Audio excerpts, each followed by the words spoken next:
ಎಲ್ಲರಿಗೂ ನಮಸ್ತೆ. ಇವತ್ತು ಸಾವಯವ ಗಂಜಿ ತಯಾರು ಮಾಡೋದು ಹೇಗೆ ಅಂತ ನಾನು ತೋರಿಸ್ತಾ ಇದ್ದೀನಿ. 1 kg ರಾಗಿ ತೊಳೆದು ಒಣಗಿಸಿರೋಂಥದ್ದು ರಾಗಿ ಚೆನ್ನಾಗೆ ಕಲ್ಲಿಲ್ಲದೆ ಇರೋ ಥರ ಕ್ಲೀನ್ ಮಾಡ್ಕೋಬೇಕು. 1 kg ಮಾಪಿಳ್ಳೆ ರೈಸ್ ಅಂತ ಬ್ಲ್ಯಾಕ್ ರೈಸು.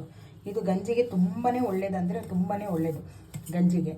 ಮತ್ತು ಇದು ಕುಸುಲಕ್ಕಿ ಹಾಕ್ತಾಯಿದ್ದೀನಿ 1/4 kg ಕುಂಬಳಕಾಯಿ ಬೀಜ, 1/4 kg ಸೋಯಾ ಕಾಳು, 1/4 kg ಅಗಸೆ ಬೀಜ, 200 ಗ್ರಾಮ್ ಬಾದಾಮ್ ಗೋಂದು, 1/4 kg ಬಾರ್ಲೆ ಅಕ್ಕಿ, 1/4 kg ಜೋಳ, 1/4 kg ಆಳ್ವಿ ಕಾಳು, 1/4 kg ಕಡಲೆಕಾಯಿ ಬೀಜ, 1/4 kg ಉದ್ದಿನ ಕಾಳು, 1/4 kg ಗೋಧಿನಲ್ಲಿ ಜವೆ ಗೋಧಿ ತೊಗೊಳ್ಳಿ, ನಾರಿನಾಂಶ ಇರುತ್ತೆ ಜವೆ ಗೋಧಿನಲ್ಲಿ, ಮಾಮೂಲಿ ಗೋಧಿ ತೊಗೊಳಕ್ಕೆ ಹೋಗಬೇಡಿ.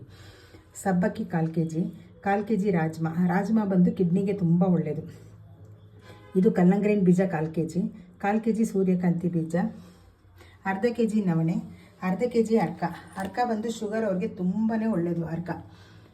1/2 kg ಸಜ್ಜೆ, 1/2 kg ಸೀಮೆ, 1/2 kg ಬರ್ಗು, 1/2 kg ಕೊರಲು, ಮತ್ತು ಬ್ಲ್ಯಾಕ್ ಜೀರಿಗೆ 1 ಸ್ಪೂನು, 1 ಸ್ಪೂನು ಅಜ್ವಾನ, 2 ಸ್ಪೂನು ಏಲಕ್ಕಿ, 1 ಸ್ಪೂನು ಜೀರಿಗೆ, 1 ಸ್ಪೂನ್ ಮೆಂತ್ಯ, 1 ಸ್ಪೂನು ಒಣಶುಂಠಿ, 4 ಜಾಕಾಯಿ, 2 ಸ್ಪೂನು ಮೆಣಸು, 1 ಸ್ಪೂನು ಸೋಂಪು.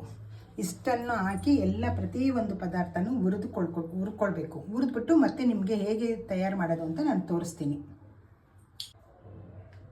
ನೋಡಿ. ಒಂದೊಂದು ಸಪ್ರೇಟಾಗಿ ಹುರಿದಿದ್ದೀನಿ. ಎಷ್ಟು ಚೆನ್ನಾಗಿದೆ ಅಲ್ಲ, ನೋಡೋದಕ್ಕೆ ಎಷ್ಟು ಚೆನ್ನಾಗಿದೆ. ಗಂಜಿ ಹಸಿಟ್ಟು ಅಷ್ಟೇ ಚೆನ್ನಾಗೇ ಬರುತ್ತೆ. ಹೇಳ್ಬೇಕಂದ್ರೆ ಒಂದೊಂದು ಸಪ್ರೇಟಾಗಿ ಹುರಿಬೇಕು. ಯಾವುದೇ ಕಾರಣಕ್ಕೂ ಒಟ್ಟಿಗೆ ಹಾಕಿ ಮಾತ್ರ ಹುರಿಬೇಡಿ. ಮತ್ತು ಈ ಗಂಜಿ ಬೀಸಕ್ಕೆ ಏನಕ್ಕೆ ರಾಗಿ ಸಪ್ರೇಟಾಗಿ ಇಕ್ಕಿದ್ದೀನಿ ಅಂದರೆ, ಇದು ಮಿಷಿನ್ಗೆ ಹಾಕ್ತೀವಿ. ಮಿಷಿನ್ಗೆ ಹಾಕಿದ್ಮೇಲೆ ಮಿಷಿನಲ್ಲಿ ಸ್ವಲ್ಪ ಅಂಟ್ಕೊಂಡಿರುತ್ತೆ. ಅದಕ್ಕೋಸ್ಕರ ಏನು ಮಾಡ್ತೀವಿ, ಲಾಸ್ಟಲ್ಲಿ ರಾಗಿ ಹಾಕಿ ಬೀಸಿದ್ರೆ ಇದ್ರ ಹಸಿಟ್ಟು ಏನಿರುತ್ತೋ ಅಂಟ್ಕೊಂಡಿರುತ್ತೋ ಅದೆಲ್ಲ ಸೇರಿ ಕ್ಲೀನಾಗಿ ರಾಗಿ ಜೊತೆಗೆ ಬರುತ್ತೆ. ಆಮೇಲೆ ಮಿಕ್ಸ್ ಮಾಡ್ಕೊಳ್ಳಿ. ಆ ಹಸಿಟ್ಟನ್ನ ಜರಡೆ ಹಿಡ್ದು ಕ್ಲೀನಾಗೆ ಸೇವ್ ಮಾಡಿ ಇಟ್ಕೊಳ್ಳಿ. ಇದನ್ನು 6 ತಿಂಗಳು ಒಳಗಡೆ ಯೂಸ್ ಮಾಡಬೇಕು. 6 ತಿಂಗಳ ಮೇಲೆ ಯೂಸ್ ಮಾಡೋಕ್ಕೆ ಹೋಗಬೇಡಿ ನೋಡಿ. ಪ್ರತಿಯೊಂದು ಹುರಿದು ಬೀಸ್ಕೊಂಬಂದಿದ್ದೀನಿ. ಗಂಜಿ ಪೌಡ್ರು ತಯಾರಾಗಿದೆ, ಪ್ರೋಟೀನ್ ಪೌಡ್ರು.